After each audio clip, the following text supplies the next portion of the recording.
to do justice to the psychology of Freud, also to that of Adler, and to find my own bearings.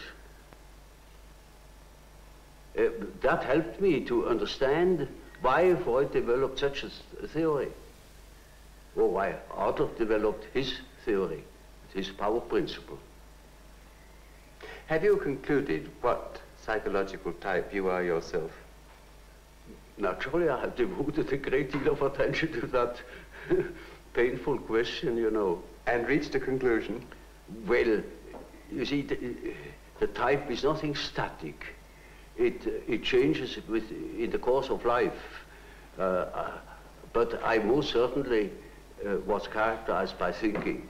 I always thought, from early childhood on.